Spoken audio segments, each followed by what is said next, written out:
Saludos y muy buenas noches. ¿Qué tal? ¿Cómo están? Bienvenidos, señoras y señores, una semana más a nuestro Primera Plana. Ya saben que vamos a analizar la actualidad informativa asturiana en formato de entrevista. Hoy nos visita alguien que ya estuvo con nosotros a finales del pasado mes de noviembre, hace 7, casi 8 meses. Una persona que entonces acababa de llegar a España, que pensaba que aquí podría rehacer su vida, una vida que había quedado seriamente maltrecha después de estar 7 años y 4 meses en prisión, 7 años y 4 meses en prisión por simplemente publicar la verdad, por hablar de la verdad, por contar las cosas que al régimen cubano no le gustaban. Nos referimos a Omar Rodríguez, uno de esos cubanos que salieron gracias a ese acuerdo entre los gobiernos de ambos países, España y Cuba, por mediación de la Iglesia Católica, que salieron, de Cuba, que llegaron a Asturias y que ese tiempo después, lamentablemente, si en un principio lucharon contra la dictadura de Fidel Castro, que les llevó incluso a prisión por hechos, tan poco delictivos como es hablar o escribir de algo, pues ahora chocan contra otro muro también infranqueable a veces, y es la burocracia en España. Se sigue sin conceder a estas personas ese título, que es lo único que ellos quieren, esos papeles de refugiado político, ese reconocimiento, y eso dificulta muchas cosas para llevar a cabo una vida normal. A pesar de ello, Omar se confiesa un enamorado de Asturias y asegura que no dejará el Principado. Otros compañeros lo están haciendo, cada vez más compañeros cubanos que llegaron a España están abandonando nuestro país y marchando a Miami en concreto. Él asegura que no está dispuesto a eso, ni siquiera a cambiar de lugar de residencia dentro de España, porque tanto él como su familia, insisto, se han enamorado de Asturias. Vamos a hablar una vez más, después de tantos meses, con Omar Rodríguez, disidente cubano, ojalá pudiéramos decir también refugiado político, pero de momento no es así. Omar, buenas noches, ¿cómo estás? Sí, gracias, Víctor. Para mí es un gran placer estar nuevamente en Primera Plana, a compartir con ustedes este espacio que es bien escuchado acá en Asturias, ¿no? Y bien visto, ¿no? Y efectivamente ya llevo casi un año acá en Asturias, bien asentado, tratando de abrirme camino, ser totalmente autónomo, independiente, rehacer mi vida como persona, ¿no? No solamente como ente primario, sino también mi entorno familiar. Y nada, para mí es un placer estar en compañía vuestra. Omar, si te parece, para aquellos que desconocen tu historia, podemos resumirla y contar cuándo empieza esa odisea y cómo acabas aquí en España. Sí, bueno, la historia es larga, ¿no? La historia como disidente, como opositor, rebasa los años 2000, ¿no? La década del 2000 comienza más bien en la década de los 90, ¿no?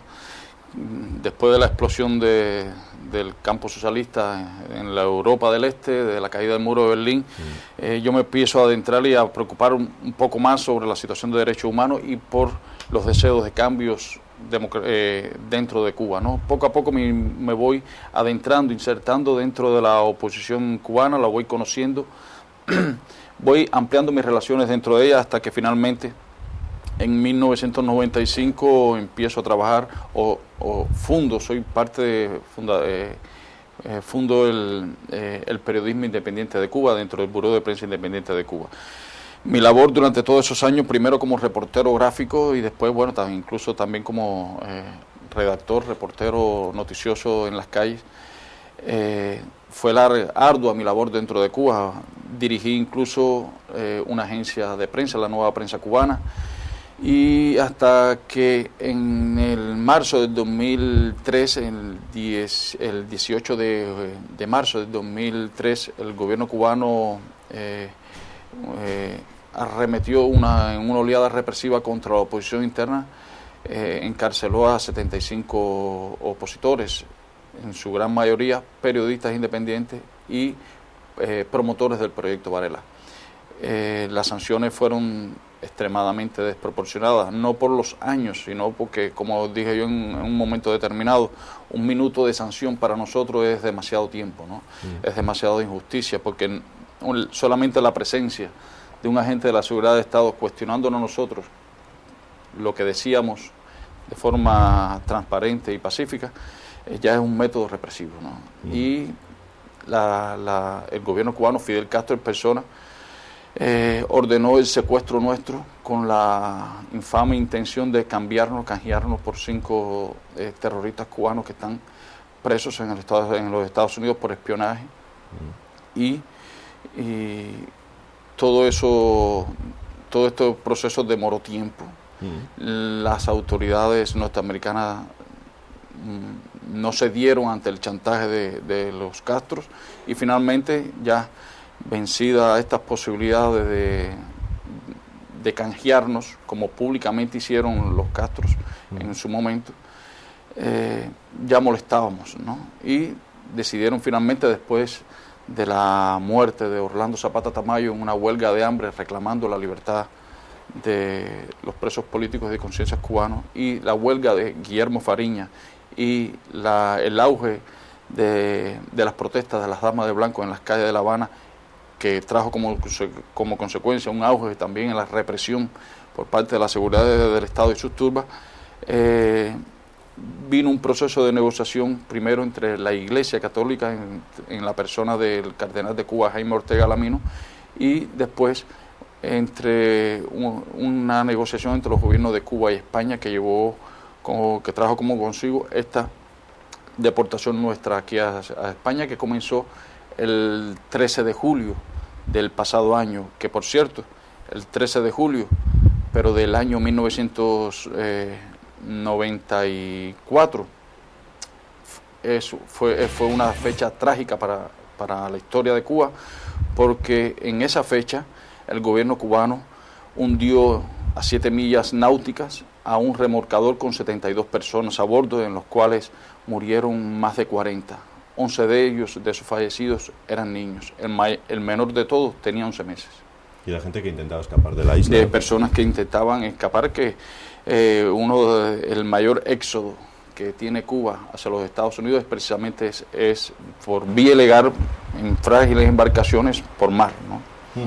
Bueno, y en ese transcurso que has dicho, desde el juicio hasta que vienes aquí a España, tú pasas 7 años y 4 meses en una prisión, ¿dónde? ¿En La Habana? Bueno, el mayor tiempo fue en La Habana, pero para el preso es lo mismo estar en La Habana que en Oriente, ¿no? Porque es la prisión, ¿no? Lo único que le tranquiliza un poco al preso es la distancia para los familiares, teniendo en cuenta que 100 kilómetros para un cubano es demasiada distancia por la situación de transporte tan precaria que existe en Cuba.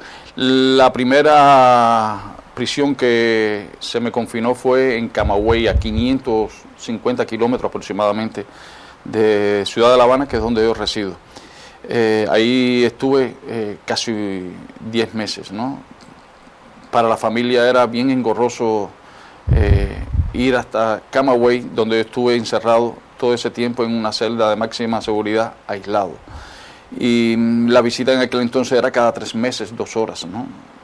Y sin derecho a tener la alimentación que me traía la familia. Esa alimentación la señora mía tenía que llevarla 4 meses, era cada 4 meses. Quiere decir que tenía que llevar la llamada java, como decíamos nosotros, pero sin verme. Y cuando iba a verme, era sin java. Quiere decir que constantemente era como una especie de tortura, de castigo hacia mi familia, ¿no? Para no solamente maltratarlo a ellos, sino a mí, mentalmente, ¿no? En las cárceles cubanas en las que estuviste, o en la cárcel en las que estuviste, ¿convivías con presos comunes o con presos políticos? Bueno, en el primer año no, ya se lo dije, fue un año de aislamiento en celda solitaria, sin ningún tipo de contacto con presos comunes. Eso lo vine a tener al año, que me sacaron ya estando en otra prisión, porque estuve en 4 prisiones. Primero la de Camagüey, la de Kilo 8, Nieves Morejón en Santo Espíritu, Ahuica en Matanzas y finalmente la prisión de Toledo en La Habana, ¿no? En Nieves Morejón, que fue la segunda prisión que visité o que me llevaron, al primer mes de estar en celda de castigo me sacan sin anunciármelo y me llevan para un destacamento. Desde ese momento fue que empecé a convivir con los presos comunes y a conocer en realidad cómo es la vida dentro de la prisión, dentro de los presos comunes. es bien difícil. En el caso de Nieves Morejón, una prisión muy violenta. En Kilo 8 yo escuchaba los rumores y la noticia de que habían acuchillado a alguien, que habían agredido a alguien, que alguien se había agredido y escuché muchas historias al respecto, pero no la había vivido, no la había visto de forma directa. En Nieves Morejón sí la empecé a vivir, igual que lo vi en Ahuica y en la prisión de Toledo. Ahí sí pudiste ver. Sí, ya de primera mano la sangre, vaya, correr por el cuerpo de un individuo, ¿no? Las agresiones, los hierros, los llamados pinchos que se preparan en la prisión. Empecé a ver cómo se vive dentro de una prisión, que hay que dormir con un ojo abierto y el otro cerrado, con tu vida pende de un hilo, todo es inseguro. Y paradójicamente todo el mundo allí vivía armado dentro de esas prisiones, a pesar de las continuas requisas que se hacían. El único que nunca llevó ni una cuchilla de afeitar fui yo. Lograste sobrevivir, que no es poco. Sí, no, pero bueno, todo se hizo con mucho respeto, no solamente hacia el preso, sino hacia el guardia, que le exigía a todos respeto, con respeto. Y todo el mundo realmente me respetó y la mayoría de los presos en este caso me admiraba, ¿no? Por mi postura, que nunca le pedía a las autoridades absolutamente nada. Bueno, dejas atrás ya a un lado todo esto, llegas a nuestro país y concretamente a nuestra región, a Asturias. Sigues pidiendo algo que parece tan obvio como es que te reconozcan tu condición de refugiado político, pero han pasado casi un año y eso no llega. Sí, eso fue una de las primeras promesas que se nos hizo salido ya de Cuba. De hecho, desde el primer instante, las autoridades españolas llegados acá, estando yo incluso en Madrid desde el primer día, nos aseguraron que toda la tramitación iba a ser por vía de urgencia, ¿no? Y que en lo máximo en menos de 3 meses se nos iba a garantizar ya la documentación. Ha pasado un año y todavía estamos exigiendo a las autoridades españolas que se nos apruebe la categoría o se nos otorgue la categoría de refugiado político. Se ha anunciado, voceros del gobierno han asegurado que se han aprobado 53 refugios políticos en el caso nuestro, ¿no? Se le han otorgado ya, la tienen en sus manos algunos de mis compañeros, la mayoría que están en Madrid, ¿no? En mi caso todavía no ha sido, no se me ha dado. Yo espero que en un plazo medio, mínimo, pueda tener finalmente en mis manos, incluso antes que cumpla el año, que va a ser pronto, el refugio político. Bueno, ¿qué conlleva ser refugiado político? Porque hay que aclarar esto, ¿que te trae algún tipo de ventaja, de beneficio o por qué tanta insistencia? Bueno, yo no busco con eso, si lo trae, bueno, no es mi intención, ¿no? Pero no busco con eso ningún tipo de beneficio económico ni social. Solamente para mí representa una actitud política contra la dictadura cubana, contra el gobierno cubano, porque es mi derecho a reclamarle, no al gobierno de España, a cualquier gobierno del mundo, mi categoría de refugiado político por mi historia dentro de Cuba. Yo estuve secuestrado por las autoridades cubanas por motivos políticos. Salí de Cuba o me deportaron de Cuba en esa categoría. Yo fui sacado de la cárcel directamente, montado en un avión y traído aquí a España. Fui deportado brutalmente, ¿no? Sin derecho, aunque sea, a despedirme de mi casa. En mi pasaporte incluso se me puso salida definitiva. Es decir, que para Cuba no tengo derecho a regresar, no puedo volver a mi patria. Fui deportado de una forma realmente brutal, no solamente yo, sino mi familia. Por lo tanto, es mi derecho, como persona, como exprisionero político, reclamarle, no solamente a las autoridades españolas, pero bueno, estoy viviendo acá, sino a cualquier autoridad, a cualquier gobierno del mundo, mi categoría como refugiado político, como muestra ante el mundo de que en Cuba sí existen presos políticos. ¿Cuántos compañeros tuyos, cuántos otros cubanos llegaron a España en tu misma situación? Bueno, del grupo de los 75, de los 52 que quedábamos antes de julio del pasado año, llegamos aquí a España 40, para ser específicos, 12 12 de mis hermanos de causa quedaron en Cuba, ¿no? Después de largos meses de espera, finalmente el último que pudo salir de la prisión para su casa fue precisamente en marzo de este año, ¿no? 40 del grupo de los 75 llegamos acá con nuestras respectivas familias, pero después de vencido este cómputo del grupo de los 75, el gobierno español aceptó a otros refugiados, a otros prisioneros políticos, pero no de la causa nuestra, no de la causa mía, sino de diferentes causas. En total, un promedio de 115 presos con sus respectivas familias, lo que hemos llegado aquí a España, o lo que las autoridades españolas han acogido aquí en su territorio. Algunos de ellos están marchando. Es más, el motivo de esta entrevista también, aparte de recordar lo que ya nos contaste en noviembre, es contar que hay desterrados cubanos que están dejando España porque afirman aquí no hay futuro. Son palabras textuales de Antonio Díaz, que es otro de los asilados cubanos que llegaron aquí y que ahora abandonan España por falta de trabajo. Bueno, claro, es una crisis que también padecemos nosotros, podría decir cualquiera. Seguro. Bueno, son varios factores, ¿no? Antonio Díaz es el miembro del Movimiento Cristiano de Liberación, ¿no? Una de las principales agrupaciones opositoras dentro de la isla que dirige Osvaldo Padilla Sardiña, un ingeniero cubano, ¿no? Que fue el promotor del proyecto Varela. Antonio Díaz llegó acá, fue uno de los primeros que llegó acá con su familia igual, ¿no? Estuvo en Valencia, viviendo hasta el día 5 de julio, que se fue hacia Miami. No es menos cierto la situación, eso es innegable, ¿no? Y hay que estar ciego para no palparla, ¿no? Aquí la situación económica en España, que eso es uno de los factores que ha motivado a muchos de mis hermanos, de los cubanos que hemos llegado aquí a España, a emigrar hacia los Estados Unidos. Pero eso no es el único factor. También existe el factor familiar. Hay que tener en cuenta que en Miami, desde 1959, Miami se ha convertido en la capital del exilio cubano, donde viven aproximadamente 2 millones de cubanos exiliados allá. ¿Qué familia cubana no tiene, dentro de Cuba no tiene familiares en Miami o en los Estados Unidos? Y es uno de los factores por los cuales los cubanos que estamos acá, como este acuerdo del gobierno de Cuba y España, que prefieren ir hacia los Estados Unidos precisamente para la reunificación familiar. Se ha vivido muchos años sin el calor familiar, ¿no?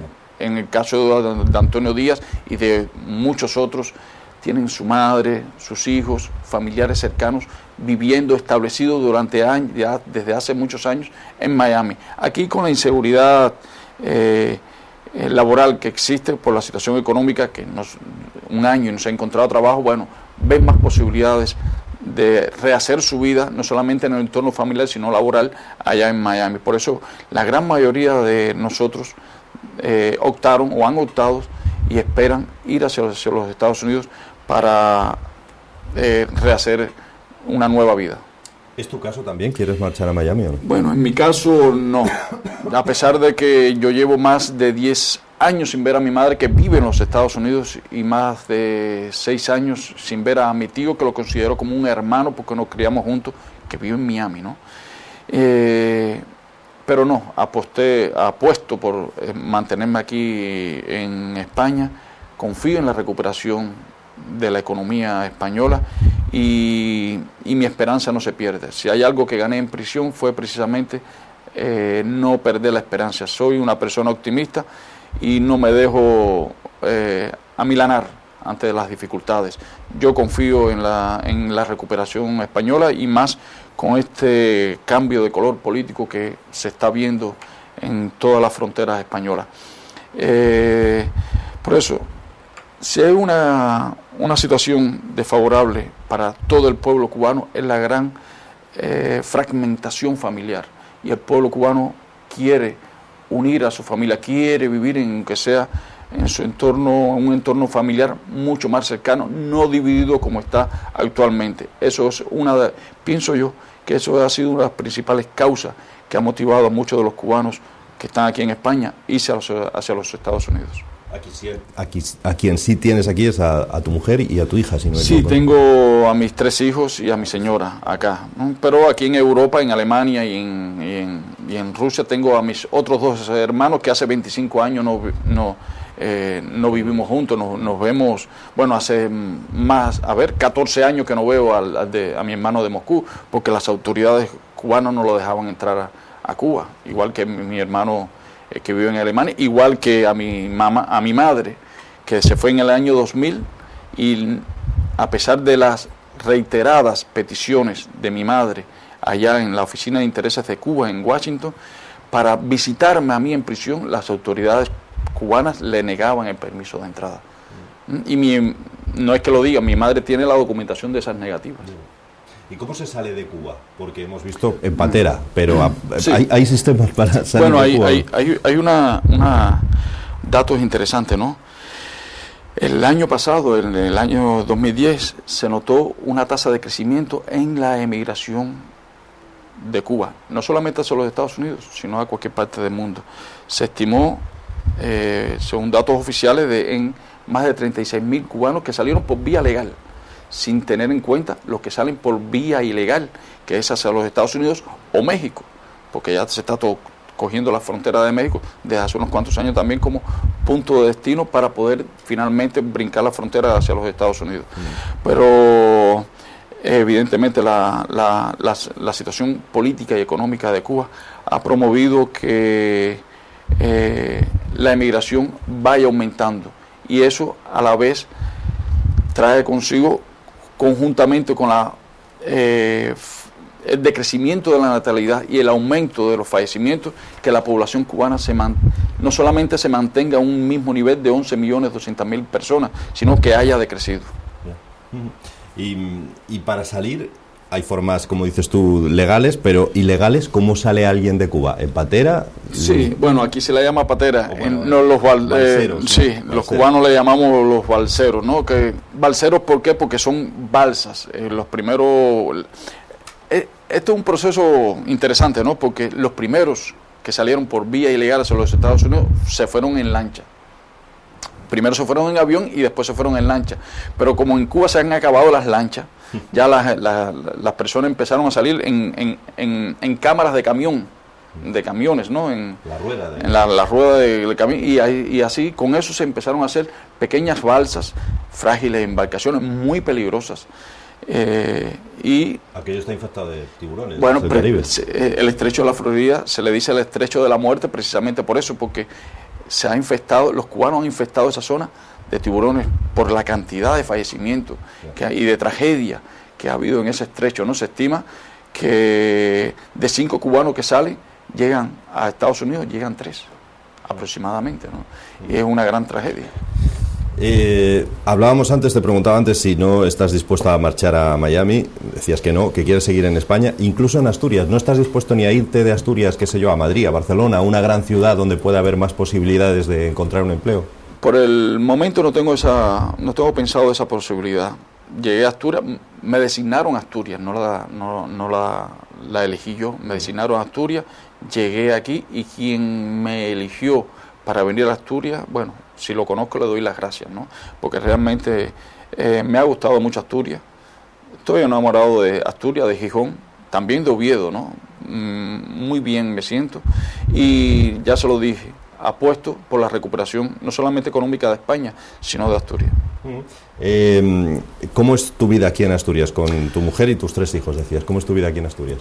Bueno, si hemos ganado algo con la venida aquí a España y aquí en Gijón es la reunificación familiar. 7 años y 4 meses separados, créanme, no fue fácil, ¿no? Fue bien doloroso, bien difícil. Tuve que tener una buena salud mental para soportar todo ese tiempo y poder llegar aquí a España y ver nuevamente mi entorno familiar que nunca debía haber abandonado, que me obligaron a abandonar. Eso para mí ha sido gratificante, ¿no?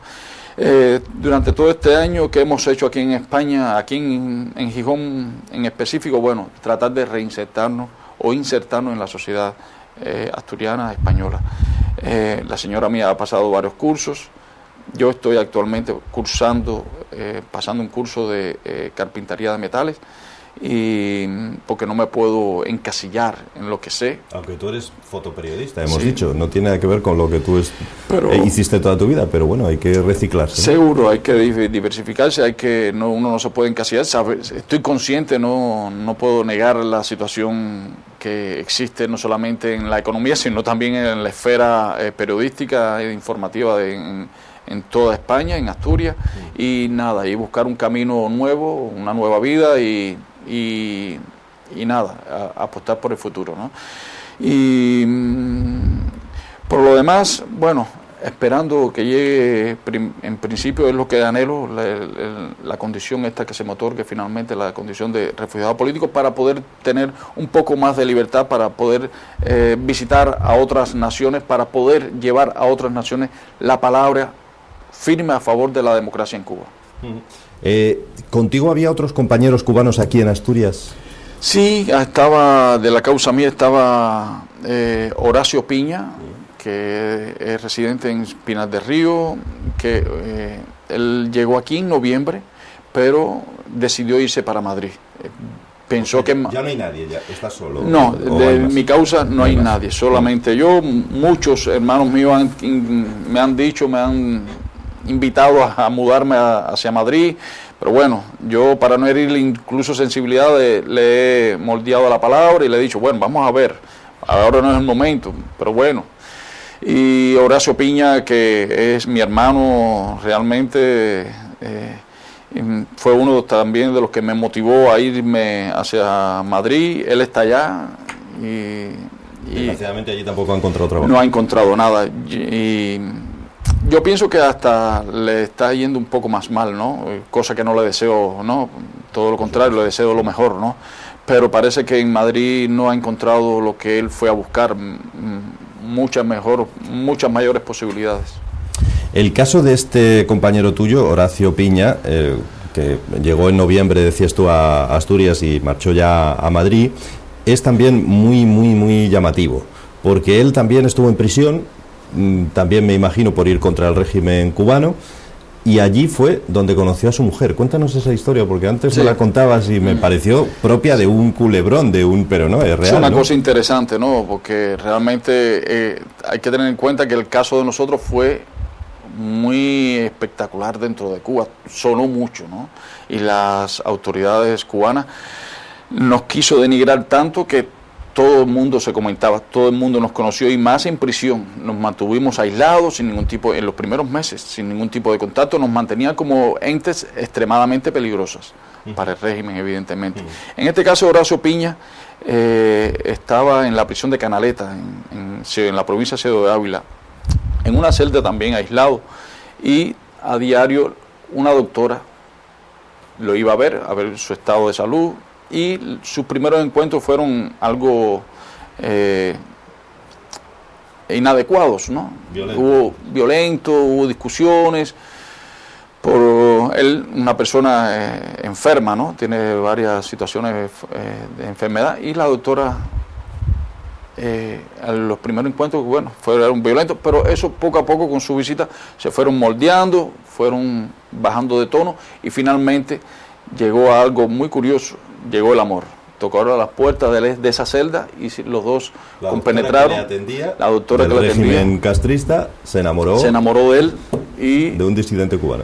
De un peligroso, entre comillas, preso cubano, ¿no? Y se enamoró, eso pasó el tiempo, trataron de mantenerlo en secreto, teniendo en cuenta que él estaba en una celda y ella, una doctora del régimen, hasta que eso llegó a los oídos de la seguridad del Estado, y la medida inmediata que se le aplicó a ella fue la separación de su puesto de trabajo, ¿no? La despidieron. Pero bueno, si en algo ella pudo ganar, o los dos pudieron ganar, fue el fruto de su relación, ¿no? Tuvieron una niña muy preciosa y van a tener ahora, pronto otra bebé. Ella está embarazada, salió embarazada aquí en España, ¿no?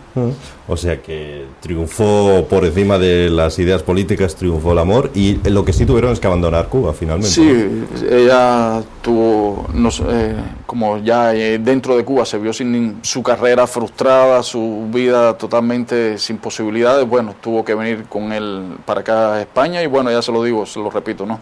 Aquí esperan pronto tener un nuevo fruto. Fidel Castro tiene 85 años. ¿Qué puede pasar cuando muera? A lo mejor nada, porque su hermano continúa el régimen o no. Bueno, eso es una gran incógnita, ¿no? Se trata de establecer un nuevo orden con la figura de Raúl Castro, ¿no? Raúl Castro está tratando de amortiguar o arreglar el gran desastre que dejó durante 40 años, más de casi 50 años de poder su hermano Fidel Castro, que es el que, aunque se diga que no, el que todavía tiene las riendas del gobierno en sus manos, ¿no? Es el que todavía está controlando y es lo que pienso, ¿no? Tras bambalinas, ¿no? Cuando muera Fidel Castro, bueno, es la gran incógnita. El gran líder siempre fue Fidel Castro. El carisma como dirigente no lo tiene a ciencia cierta su hermano Raúl. Que venga transformaciones, no lo creo. Ellos sí se van a moldear a las circunstancias, ¿no?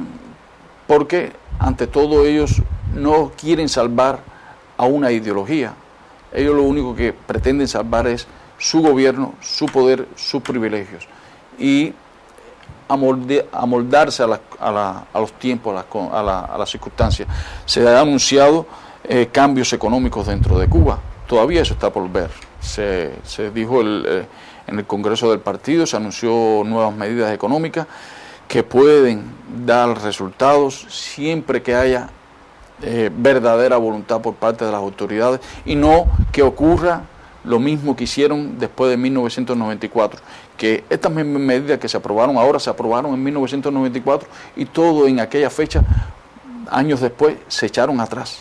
Fueron disminuyendo hasta generar nuevamente una crisis, esta crisis que está ahora viviéndose dentro de Cuba. Cuando muera Fidel Castro, bueno, desgraciadamente la biología determinará cuál será el futuro de Cuba, porque ellos se resisten a aceptar los cambios democráticos de forma pacífica y ordenada dentro de la nación cubana. Ojalá que todo sea acorde a la civilización, a estos tiempos del siglo XXI y no de una forma tan brutal y tan violenta como ellos tomaron el poder en 1959. Y voy a terminar la entrevista igual que la terminé hace 7 meses. ¿Y entonces volverías a Cuba? Seguro que sí. Eso puede ser una gran posibilidad y ojalá sea pronto, ¿no? Que en Cuba haya un cambio democrático para que no solamente los que amen a Cuba, sino que todo el mundo pueda visitar a Cuba y disfrutar a Cuba como un país democrático y libre. Mucha suerte, Omar, en este rinconcito de España que te ha acogido muy bien, que tú has aceptado además estupendamente, que no quieres desprenderte de esta tierra asturiana y que tengas mucha suerte aquí y encuentres aquí una pequeña Cuba, ¿eh? Bueno, al menos estoy un poco más cerca de mis raíces. Recuerdo que mis abuelos fueron uno de León y el otro de Galicia. Estoy entre esas dos fronteras. Dos, sí. Y mi bisabuelo fue de aquí de Asturias. Muy bien. Omar Rodríguez, disidente político cubano, durante 7 años en las cárceles cubanas y esperando ese estatus de refugiado político que ojalá llegue muy pronto. Ojalá demos la noticia dentro de poco que llega. Muchas gracias, Omar. No, muchas gracias a ustedes. Vamos a ir a la publicidad, como hacemos siempre, para separar la segunda parte de nuestro Primera Plana. En ella ya saben que vamos a conocer un poquito más alguna asociación, ONG o fundación de esas que trabajan por y para Asturias. Será ahora mismo.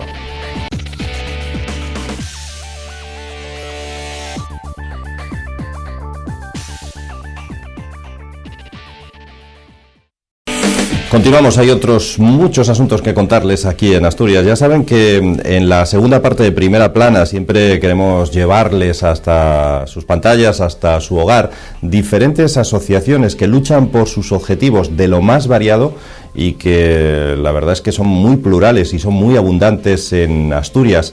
Hoy vamos a hablar de la Asociación Asperger de Asturias, y ustedes seguramente con ese nombre probablemente no sepan muy bien a qué nos referimos. Confieso que aquí en la redacción de esta televisión tampoco, hasta que algunas series de televisión fueron dando a conocer personas que padecen este síndrome, que no enfermedad, síndrome. Series como Doctor Mateo o series como Bones han conseguido hacer mucho más popular, sin menospreciar por supuesto el trabajo que hace la propia asociación, este síndrome de Asperger, que enseguida nos van a contar por qué se distingue, sobre todo por presentar algunas dificultades quienes lo padecen para la comunicación, para la relación social. Es desde luego un asunto muy curioso el que hoy tratamos, y que padecen este síndrome 7 de cada 1000 personas. En Asturias ahora mismo hay 135-136 familias afectadas, y para atenderlas hay una asociación que lleva ya 8 años trabajando en Asturias. Su labor, decíamos, ha sido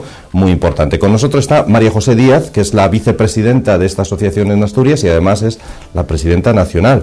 Así que le damos ya las buenas noches. ¿Qué tal? ¿Cómo estás, María José? Hola, buenas noches. María José es madre, además, de una joven que tiene este síndrome, es así, ¿no? Sí. Bueno, es verdad que a lo mejor es un poco injusto lo que hablábamos antes, que después de 8 años de trabajo vuestro, este síndrome se conozca mucho más por la televisión, porque lo padecen algunos personajes como el célebre Doctor Mateo o la detective de la serie Bones, que por vuestro trabajo, ¿no? Es curioso. Sí, yo quiero pensar que hay un 50% de cada uno, pero nosotros en principio, pues eso lo impulsamos, salimos mucho, decimos mucha publicidad. A veces nos asusta un poco, ¿no? Porque se crean estereotipos y al final acabas diciendo todos los Asperger son como el Doctor Mateo, o todos los Asperger son como... No. Entonces, pero da la posibilidad de que tú nos llames, de que te haya llamado la atención el síndrome de Asperger, la asociación, y que podamos estar aquí para seguir ampliando la información a todos aquellos que podamos, ¿no? Lleváis 8 años ya en Asturias, ¿eh? En Asturias llevamos 8 años, fuimos una de las primeras asociaciones. Nació de un movimiento nacional de 4 o 5 familias que vieron que sus hijos, las dificultades que presentaban en edad, sobre todo escolar, porque yo creo que empezamos todos con nuestros hijos a una edad de socialización, 8 o 9 años, niños primero. Estas familias en Madrid generaron una asociación nacional y luego se vio la necesidad de que nos alejábamos, estábamos todos como en comunidades autónomas distintas, y generar en cada una de las comunidades autónomas su propia asociación. Y ahora lo que hemos hecho es, una vez que tenemos asociaciones en todas las comunidades autónomas, creo que nos faltan 2 en toda España, lo que hemos hecho es crear la federación, que vuelve a aglutinarnos a todos en intereses como más supracomunitarios y más a nivel de investigación, organización de congresos, simposium. En Asturias hay, decíamos, unas 135-136 familias afectadas. Asociadas. Que no afectadas, pueden ser más. Que no afectadas, claro. Estamos hablando de una situación de 7 de cada 1000, ¿no? Se habla... Pero realmente es muy difícil saber cuál es ese nivel de afectación, porque estamos hablando de un trastorno que tiene un diagnóstico difícil y que es poco conocido, que los manuales diagnósticos estamos todavía con una pugna en si son trastornos generalizados del desarrollo, son trastornos del espectro autista o son trastornos de síndrome de Asperger. Entonces, la prevalencia es 7 de cada 1000, según las estadísticas, pero el nivel de diagnóstico es muy bajo. Si tenemos 134 familias asociadas, estoy segura de que hay muchísimas más personas afectadas y que no están diagnosticadas, o que si están diagnosticadas, bueno, puede ser también que no estén asociadas en este momento, ¿no? Vamos a hablar de ello, porque debe ser complicado diagnosticar este síndrome. Cuéntanos un poco, por ejemplo, qué síntomas padece quien tiene este síndrome. Yo te lo voy a contar desde el punto de vista de madre, ¿no? Quizás si estuviera aquí mi equipo de psicólogos, ¿no? El equipo de psicólogos de la asociación y los profesionales te podrían dar otros criterios diagnósticos. Yo quiero dejar claro que hablo como madre y hablo como la experiencia que tengo de vivir 24 horas, menos las que duermo, con mi hija, ¿no? Durante todo este tiempo. El diagnóstico es difícil y yo lo sé por mi experiencia. Diagnosticar a mi hija con 11 años fue una dificultad añadida al tema. Si el diagnóstico se hubiera podido hacer antes, quizás hubiéramos podido intervenir antes, ¿no? El diagnóstico es difícil, ¿por qué? Porque no hay ningún signo físico externo Son niños que conservan pues las diferencias de cualquier ser humano entre ellos, no hay nada que los aglutine, que los haga igual. Sí muestran o como una discapacidad física, ¿no? Que la puedes detectar. En el síndrome de Asperger tienes que ir a cuestiones que los hacen desarrollarse en el ámbito social. Entonces son niños que curiosamente pueden ser muy brillantes y una situación totalmente normalizada en unas cuestiones y en otras totalmente incapaces de realizar una labor sencilla. No aprenden por imitación, ¿eh? Esa es una de las grandes dificultades en el aprendizaje de estos niños. Tienes que hacer con ellos un aprendizaje específico. Ellos no imitan como todos los niños, ¿no? O sea, todos los niños aprenden del mayor imitando sus comportamientos. Estos niños tienes que hacer un aprendizaje específico, pero lo positivo de este tipo de niños es que pueden aprender, pero tú tienes que saber cómo llegar a ellos a enseñarles. Es una diferencia neurobiológica en el cerebro. Son diferentes, no tienen el mismo, como yo explico así en palabras que me diga la gente, no tienen el mismo circuito de información. Es un ordenador con un disco duro diferente. Entonces, si nosotros no encontramos la entrada de la información, la gestión de la misma y la salida, se bloquean. Y ese bloqueo genera en ellos muchísimos trastornos comórbidos, depresiones, trastornos pero muy graves. Mi hija se le detectó el primer diagnóstico que mi hija tuvo. Yo hablo de mi hija, pero, y permitirme que lo haga porque es lo que puedo explicaros un poco. Yo lo utilizo allá un poco de conejito de indias para decir esto es lo que me pasó a mí, ¿no? Mi hija se le diagnosticó un trastorno obsesivo compulsivo. ¿Por qué? Rigidez, obsesión, comportamiento totalmente estructurado. Pero mi hija no era un trastorno obsesivo compulsivo, sino que eso era una situación que a ella le generaba el verse diferente, el verse distinta, el no comprender las normas sociales, el verse rechazada por sus iguales porque ella no los entiende. Los niños cuando empiezan a jugar, estos niños no comprenden las normas de los juegos. Tú los ves en los patios y el primer síntoma que debe de llamar la atención, no a los padres, porque no estamos en los patios de los colegios, sino a los profesores, es el hecho de que el niño no sepa jugar. Cualquier niño entra en un patio, ve cómo los niños juegan con un balón, asocia la norma y juega. Estos niños no saben jugar, pero quieren jugar. Pero no saben, no conocen la norma, no entienden los dobles sentidos. Tú a un niño le dices una cosa sencilla que cualquier niño automáticamente entiende y estos niños no la entienden, entonces los desorientas. Son niños que ante los iguales no tienen los mismos intereses, son niños con intereses muy específicos. No es que todos les dé por los trenes o por los planetas o por los dinosaurios. Además no siempre mantienen el mismo interés, sino que son capaces de ir cambiando. Pero cuando ellos tienen el interés centrado en el mundo del dinosaurio, da igual que tú hables de lo que hables, su comunicación no es bidireccional. Ellos comunican sobre lo que a ellos les interesa y lo que tú le comunicas no le importa para nada. Entonces, tú dices, este niño es raro, ¿no? Yo me acuerdo cuando empecé a hablar del síndrome de Asperger hace mucho tiempo, yo decía, estos niños se les clasifica como ese típico niño del colegio que es raro, es diferente, pero resulta que es un niño inteligente, es un niño que aprende, es un niño que tiene un coeficiente intelectual normalizado. ¿Pero qué ocurre? ¿Por qué sabe hacer esto perfectamente y a lo mejor es brillante en las matemáticas y resulta que es incapaz de en la clase de deporte atarse los playeros? Llama la atención, entonces el profesor se desorienta, llama a la familia empieza a buscar a alguien que le ayude porque te empiezas a encontrar desorientado y entonces ahí llega la problemática de que muchos de los profesionales que en este momento trabajaban, quiero entender que ahora ya hay muchos profesionales formados, desconocían ni siquiera la existencia del síndrome de Asperger. Entonces desorientaban todavía más el diagnóstico y no encontraban las pautas necesarias. Yo quiero decirle a las familias que no se asusten ante la situación de que a su hijo se le diagnostique, pues en este caso una discapacidad como puede ser el síndrome de Asperger o una diferencia, porque si uno conoce la materia con la que trabaja, es muchísimo más fácil obtener un resultado positivo. Entonces hay mucha gente que se asusta y dice, no, mi niño es un poco raro, pero a mi niño no le pasa nada. Ojalá y así pueda seguir una evolución normal. Pero si ese niño tiene una diferencia importante, como es el caso de los niños o de los jóvenes o de los adultos que sean Asperger, lo importante es saber que está ahí y cómo poder intervenir y cómo poder pautar. Yo siempre digo, y ahora te dejo que me preguntes porque yo monopolizo pero me parece muy interesante. Yo monopolizo la entrevista, ¿no? Yo lo que siempre digo es que a estas personas es incapaz que ellos encuentren la manera de adaptarse al mundo. Entonces lo que tenemos que intentar entre todos, y es muy difícil, es que el mundo los conozca y se pueda adaptar a ellos. Porque es mucho más fácil que tú o yo, que somos normales, y yo entiendo que no hay nadie normal, porque yo me reconozco diferente y no quiero ser normal, porque ser normal es muy aburrido. Entonces, que los que somos más capaces podamos ayudarnos adaptándonos a ellos. Yo no puedo hacer que mi hija se adapte a la situación mía, pero yo sí puedo, conociendo sus dificultades, hacerle unos zapatos más a medida para que ella pueda seguir caminando. Entiendo. Son niños que tienen dificultades para relacionarse con los demás, por ejemplo, no entienden las bromas. No.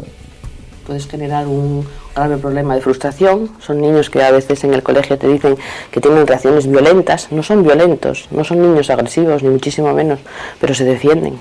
Se defienden porque se sienten agredidos muchas veces, y una cosa que a un niño le puede pasar desapercibida, ellos le dan una importancia excesiva y no la entienden, lo racionalizan todo. Entonces, una broma que puede ser insignificante, para ellos puede ser una hecatombe en su día a día. Entonces, eso es muy difícil. Se relacionan muy bien con los adultos. Entonces, en el colegio es el típico niño que se acerca al profesor, que busca la biblioteca, que busca huir del patio. Los niños, niñas Asperger huyen de los patios. En los patios no hay estructura, no hay normas, no saben dónde se tienen que poner, ni saben físicamente dónde se tienen que colocar. Él en el aula tiene su sitio, tiene su espacio, sabe cuál es la norma, sabe cuál es el horario, sabe cuál es la estructura, y ahí va funcionando. Tú lo sacas de ahí, lo pones en un patio, y siempre decimos nosotros, es como si coges un extraterrestre y de pronto lo sueltas en el medio de la escandalera. Y no saben ni dónde está, ni qué hace, ni a qué. Entonces ahí es donde hay que detectar que ahí está pasando algo, y hay que saber conocerlo y comprenderlo. Y yo, cuando a mi hija obligatoriamente tenía que salir a los patios y tenía que hacer una actividad social, yo decía, ¿por qué? Cuando sea adulta la vamos a obligar a tener que estar en una relación social constante. El peor periodo para una persona con síndrome de Asperger es la preadolescencia, la adolescencia y el inicio de la edad adulta. Porque realmente ahí es donde hay una necesidad de socialización impuesta. Yo siempre digo, yo ahora soy social si me apetece, y si no, no. Si tú me llamas y yo quiero hacer esta entrevista, vengo, pero si no, la puedo rechazar, y te digo, no.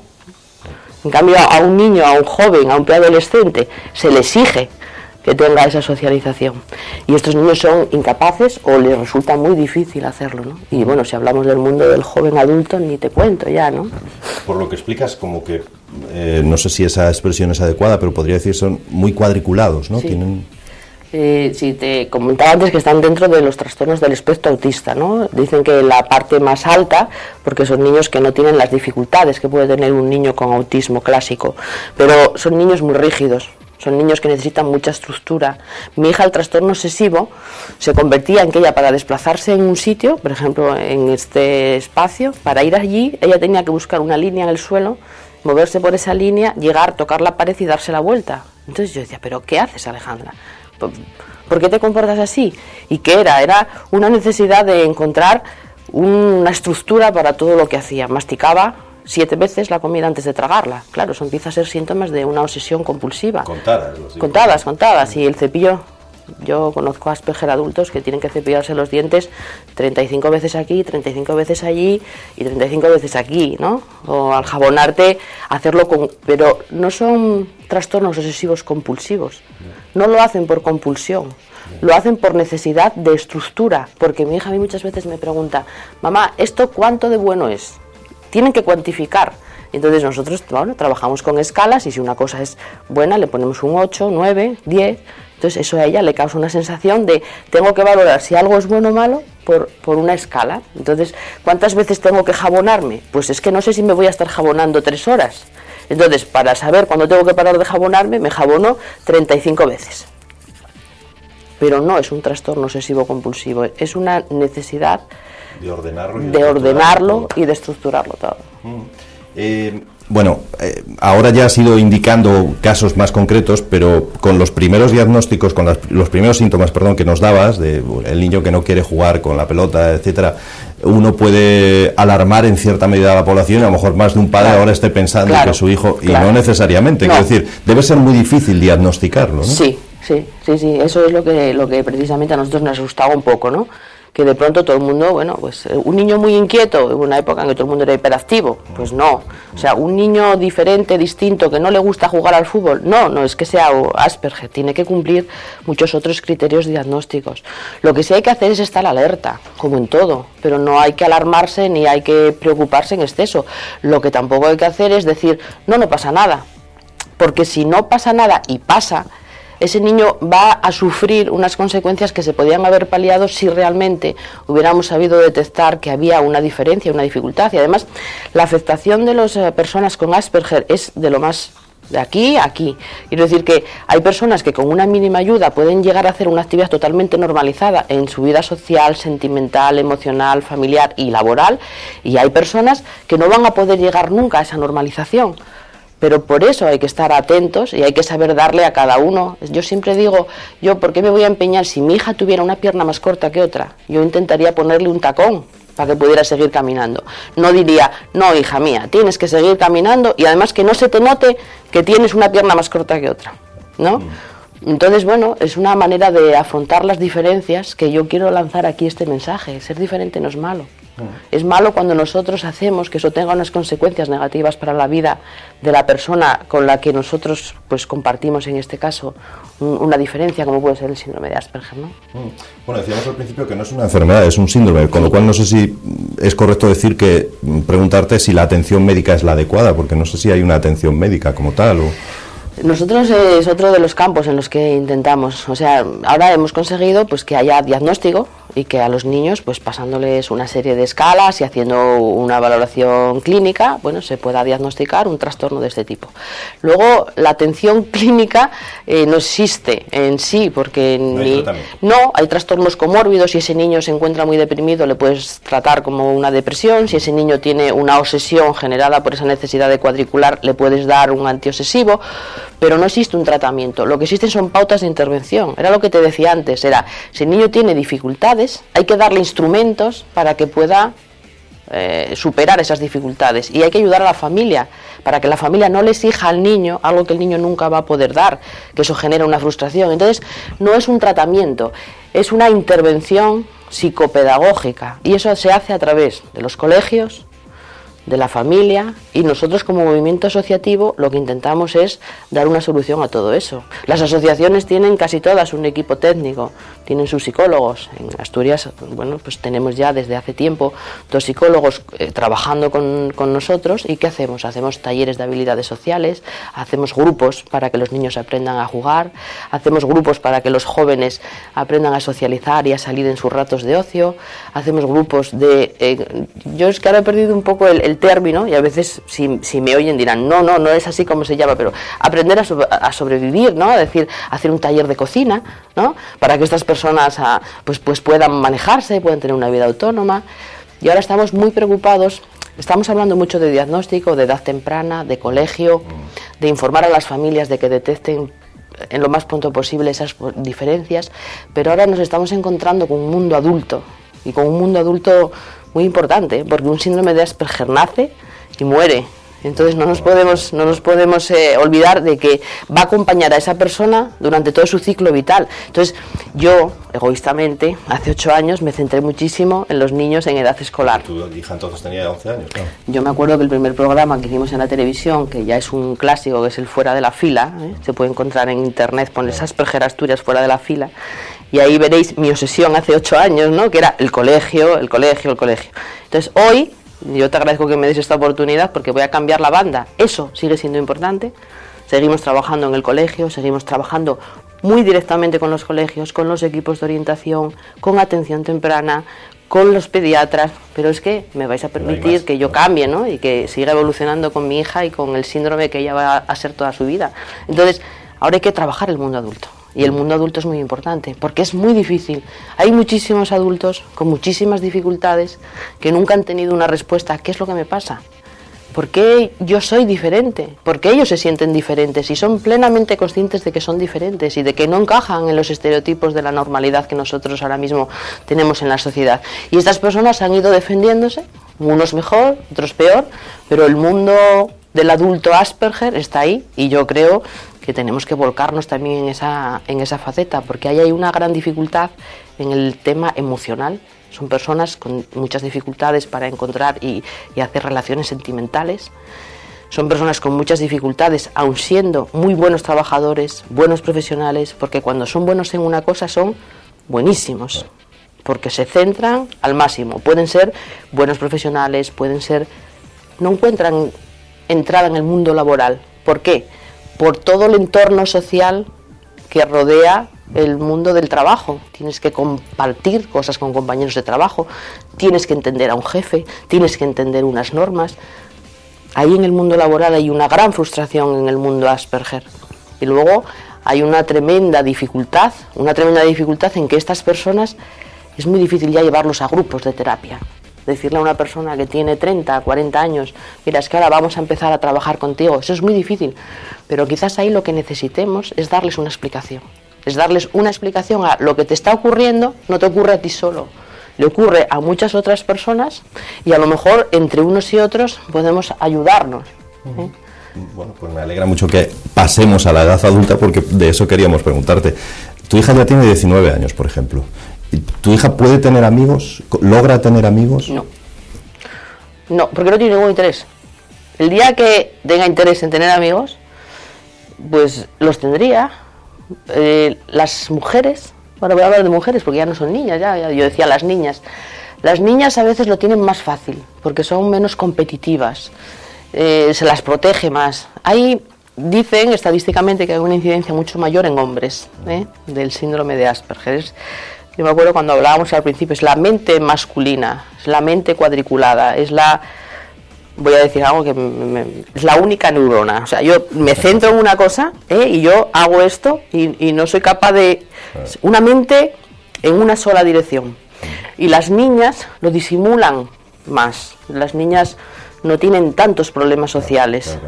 No hay tanto acoso. Con un niño que no sabe jugar al fútbol, el pobre ya, o sea, fracasado casi, un fracasado total. Una niña que se aísla y que en vez de estar con el grupo de niñas está un poco más separada, pues hasta a lo mejor la van a buscar y la quieren integrar. Entonces, en las mujeres, a lo mejor no es que haya menos mujeres con síndrome de Asperger, sino que hay menos mujeres diagnosticadas con síndrome de Asperger. Pero en el caso, por ejemplo, de mi hija, no le interesa tener amigos. Ella tiene su mundo. Le decimos, Alejandra, baja. ¿No? Baja de donde estás. Dice, si estoy aquí, no estás aquí, estás en un mundo para ella gratificante, donde con 19 años ya no tiene la presión del colegio, se ha acabado la etapa escolar. En el caso de mi hija se ha acabado la etapa escolar y ha habido como caída en picado, porque yo, que me he preocupado tanto, pues no he encontrado para mi hija el hecho de qué hacer una vez que se acaba la etapa de escolarización, qué haces con un joven adulto que no tiene interés específico por nada y que no quiere... Yo ahora me conformo con que Alejandra está evolucionando, está creciendo. Son personas que necesitan un desarrollo mucho más lento que el resto, porque aprenden más despacio. Pero todos los días mi hija aprende algo. Entonces, con eso me siento satisfecha. Y me siento satisfecha de que no esté deprimida, de que no esté obsesiva, de que no sufra, de que haya comprendido que es diferente, de que tenga todas las posibilidades a su alcance que yo le pueda poner para que este mundo, que para ella es como una pared contra la que rebota, esté un poco acolchado. Y a lo mejor Alejandra con 21, con 22, con 23 o con 24 o con 30 encuentra su interés y encuentra la necesidad de socializar y yo la ayudaré para que lo haga. Y si no quiere socializar, ¿sabes lo que te digo? Que no socialice. Se ha pasado ya la etapa, esa crítica en la que ella lo ha pasado, lo ha pasado sin pena ni gloria, pero hay muchísimos preadolescentes y jóvenes que sufren muchísimo. Yo tengo muchos padres que se quejan amargamente de que sus hijos están pasando la peor etapa de su vida, porque hay que salir, hay que tomar, hay que beber, hay que fumar, hay que ir a la discoteca. Y ellos saben que eso sería lo normal, que eso sería lo que hacen todos sus compañeros, y ellos lo quieren hacer, pero no saben cómo. Y tampoco podemos crear un gueto, Es decir, bueno, pues pues vamos a coger y hacer eso de, bueno, pues los ponemos a todos juntos, porque entre ellos, se asocian entre ellos tampoco, porque es lo más difícil que hay. Si todos tienen relaciones de socialización, ya me contarás tú cómo van a socializar, ¿no? Yeah. Lo bueno sería, y nosotros trabajamos en la asociación en ese tema, en hacer grupos de ocio como si fuera estructurado, como si fuera terapéutico, donde salen jóvenes que tienen síndrome de Asperger con personas que no tienen síndrome de Asperger, con voluntarios que les apoyan y les ayudan a crear esa situación un poco ficticia de relación social, con la intención de que ellos luego eso lo puedan llevar a su situación normal. Pero otras de las dificultades grandes, y mira, es otro de los síntomas que puede llamar la atención, es que ellos no generalizan. Una cosa que aprenden para esta situación, tú la cambias de lugar, y esa misma situación no son capaces de generalizarla. Entonces, por eso es muy difícil con ellos el aprendizaje. Tiene que ser a base de repetirlo. Tú imagínate que esta misma situación tuya y mía de mantener una conversación se puede producir aquí, o se puede producir en el bar de abajo, o se puede producir en casa si te invito a cenar. Pues la situación para ellos sería como volver a empezar otra vez. Porque lo que hoy generamos tú y yo aquí en esta conversación, tú lo trasladas a un bar o lo trasladas a otro lugar. Es un ejemplo, ¿no? Sí, no te entiendo. Y ellos hay que volver a empezar, ¿no? Y hay que volver a empezar otra vez, ¿no? Entonces eso dificulta mucho porque, claro, las situaciones son todas distintas. Mi hija subía al autobús por el mismo sitio, se sentaba siempre en el mismo lugar, el asiento. ¿Y si ese asiento estaba ocupado? Se bloqueaba la escalera del autobús y se paraba. Y entonces, quien no lo comprendía, decía, Alejandra, sube. Y ella se bloqueaba. Entonces yo decía, no ocurre nada. No le ocurre nada, solamente que su sitio está ocupado. Entonces tú imagínate, te subes en un autobús público y no vas a encontrar siempre el mismo sitio para subirte. Pues ella puede perfectamente coger un autobús, pero imagínate la dificultad de decirle a todos los autobuses urbanos, oiga, cuando se suba esta señorita, siempre tiene que estar este sitio libre, ¿no? Fíjate qué cosa más curiosa, más sencilla, y que puede hacerle totalmente difícil una cosa tan sencilla como es coger un transporte público. Entonces, a base de hacerlo y hacerlo y hacerlo, Alejandra, no importa, hay que subirse al autobús y te sientas aquí o allí o te quedas de pie. Y otro día, no importa, Alejandra, te sientas aquí o allí o te coges aquí. Pues después de 20 veces seremos capaces de decir, me puedo subir al autobús y me puedo quedar de pie en la derecha o en la izquierda. Curioso. Claro, llega el momento en el que la persona tiene que tener amigos o incluso vamos más allá, pues, tiene que tener novio o novia o tiene que encontrar un trabajo. ¿Cómo dificulta este síndrome esa situación? Mucho, me has hecho la pregunta tremenda, ¿no? Eso es lo que estamos ahora tratando de llegar, por la experiencia de las personas que ya han pasado por ello, que nos puede servir muchísimo, y a través de los estudios que se están haciendo de todo lo que es el mundo adulto y las dificultades enormes, porque conseguimos diagnosticarlos, conseguimos darles intervención terapéutica en edad temprana, conseguimos formar a la familia, hacemos que el entorno comprenda la situación, pero sigue estando esa enorme dificultad, la relación sentimental, la pareja. ¿Por qué yo no puedo tener una pareja? Yo no he podido tener amigos, yo no puedo tener novia, no puedo tener novio, yo no me voy a casar, yo no voy a tener hijos, porque date cuenta que estamos hablando de personas que casi tienen un coeficiente intelectual normalizado. Yo muchas veces he sufrido y me he desesperado y he llorado diciendo, desearía que mi hija tuviera un coeficiente intelectual más bajo para que pasara por la vida sin afectarse, ¿no? Yeah. Pero son personas que tú date cuenta, o sea, tiene que ser esa cabeza de tremendo, ¿no? El estar ahí diciendo, yo estoy viendo todo esto y yo no soy capaz. Entonces, ese mundo que tú me acabas de describir, es que me has dejado contra la pared, porque eso es precisamente lo que a mí me preocupa ahora mismo. Y es donde de verdad, que si me quedan fuerzas y ganas y estoy un poco baja de moral, estoy en la peor etapa, mi hija en esta situación, yo luché y me encontré con que de pronto, pues para mi propia hija no encontré lo que yo sí quiero que todo el mundo encuentre, y la asociación está ahí, el mundo asociativo y las familias y los profesionales, pero yo estoy un poco baja. Pero eso que me has dicho ahora mismo es donde voy a poner todo mi punto de interés. Pero hay que luchar. Habrá en la asociación casos de personas con una edad más avanzada que tu hija y te pueden contar y cómo lo han hecho ellos, cómo les ha ido a ellos o no. Hay muy poco adulto diagnosticado y los adultos diagnosticados están un poco a su aire. El que encontró solución para su vida, cada uno por su lado. Bueno, pues yo ya lo tengo solucionado, pero sí que vamos a encontrar ese mundo adulto y sí que vamos a ir hacia él, y sí que se está haciendo mucho trabajo en el tema, ¿eh? Y hay muchísimos profesionales, ya no solamente a nivel de nuestra comunidad autónoma, sino nacional, internacional, que están trabajando mucho en el mundo adulto, porque creo que es una faceta que está ahí y que tenemos que seguir con ella. Que yo no me puedo quedar en los 5, 6 años, 7 que hemos conseguido diagnósticos ya en edad muy temprana. Ahora hay que dar atención a este otro colectivo, que cuando se abra la puerta nos vamos a encontrar con una enorme sorpresa, porque hay muchas personas que seguro que se van a encontrar identificadas y que nos van a dar a todos la esperanza de decir, pues estas personas han encontrado su camino, han encontrado su situación, han encontrado su forma de llevar el síndrome de Asperger dentro de lo que cabe, no con normalidad, ni con anormalidad, ni con diferencia, como son. Estaba pensando, volviendo al caso de los niños, en madres que quizá puedan al final hasta achacarse a ellas mismas, decir, bueno, que hemos hecho mal, es que le educamos mal. Puede provocarlo también, me imagino. Tú has pasado por esa situación, ¿alguna vez te lo has planteado? ¿Será culpa de los padres que hemos hecho algo mal? Yo creo que nos lo hemos planteado todos, pero esa es una teoría que está ya descartada, ¿eh? Y que yo quiero dejar aquí, vamos, clarísimo, que en este tipo de trastornos no hay ninguna circunstancia que pueda haber influido en el tema educación, en el tema atención. Yo era una mujer con una actividad profesional muy tal, y yo pensaba, esto es una falta de dedicación, y esa etapa la hemos pasado todos, ¿no?, de culpabilizarnos, pero esa no es una circunstancia de recibo, no tiene nada que ver el hecho de que tú hayas hecho una atención más directa o menos, es una diferencia neurobiológica, como otro tipo de... Es como si te culparas de eso, de lo que te decía antes, de que tu hijo tenga un miembro más corto que otro, o que genéticamente le falte un dedo en una mano. No es una culpa. Lo que sí es una responsabilidad de los padres que tengamos, pues, una persona, un familiar, es el hecho de que nos preocupemos en formarnos, y que nos preocupemos en saber qué es lo que está pasando y en intentar no achacarnos culpas, sino en buscar soluciones.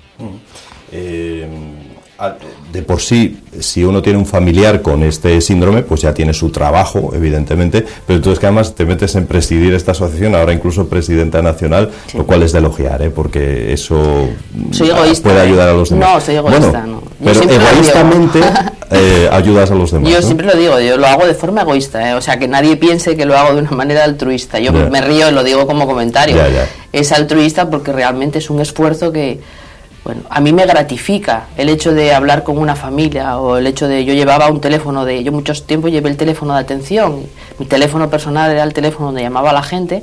Cuando tú dices, ¿dónde pueden contactar? Pues en este teléfono, ese era mi teléfono personal, y yo hablaba, y la satisfacción de luego conocer a esas familias y que me dijeran, aquella conversación que mantuve contigo aquella noche desesperada, cuando no sabía qué hacer porque mi hijo al día siguiente no quería ir al colegio, llevaba una semana sin querer ir al colegio, y el haber hablado contigo me ayudó y ayudó a mi hijo, eso es muy gratificante. Pero yo soy egoísta, yo lo hago por mi hija y lo hago por mi situación personal. Pero el asociacionismo, que todo el mundo lo entienda, somos todos.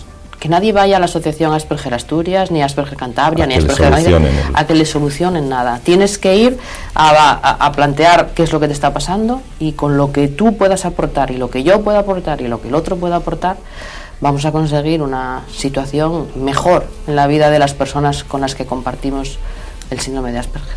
Bueno, ahora estáis con otra idea en mente, que es hacer un simposio aquí en Asturias sobre este síndrome, para darlo a conocer un poco más, etcétera, ¿no? Estamos trabajando, las asociaciones autonómicas ya tienen todos sus propios, ¿cómo decirte?, instrumentos. Y la federación ahora lo que hace es generar situaciones de investigación y situaciones de otro ámbito. Entonces, el simposium, después de 2 congresos internacionales, hubo un congreso internacional en Barcelona y otro en Sevilla, y ahora vamos a hacer lo que hemos denominado un simposium, porque es sobre un tema muy concreto, y es el mundo adulto en el síndrome de Asperger. Y tenemos la intención de hacerlo en Asturias, en Oviedo en concreto, y yo me he planteado el hecho de, en este año que queda, este año y pico, buscar los recursos económicos y los recursos necesarios para traer aquí a los profesionales que están trabajando en este mundo, a las experiencias del mundo adulto de otras comunidades autónomas, incluso de Europa, y hacer aquí un trabajo importante de difusión y de investigación y de formación sobre el síndrome de Asperger en una faceta concreta que es ya el mundo adulto. Nos quedamos sin tiempo, así que María José, lo último que quieras añadir como vicepresidenta en Asturias y presidenta nacional de esta asociación de Asperger. La asociación está ahí para todos. Nosotros tenemos una gran labor de información, formación. Los teléfonos de contacto están en la página web y que todas las personas que esta entrevista le haya llamado la atención que no se alarmen, pero si quieren buscar información que lo hagan en www.asperger.es. Correcto, muy bien. Muchas gracias, María José Díaz, vicepresidenta, decíamos, de esta asociación en Asturias y presidenta nacional. Bueno, pues lo que comenzó como algo llamativo, decíamos, curioso por las series estas de Dr. Mateo Bons, ha terminado, desde luego, sirviendo para conocer mucho más este síndrome. Muchas gracias. Pues lo agradezco mucho. Gracias. Así finalizamos, señoras y señores, Primera Plana de hoy. Ha sido un placer acompañarles una semana más. Ya saben, volvemos el próximo viernes y en esa redifusión que hacemos de este programa, además, los domingos. Muy buenas noches.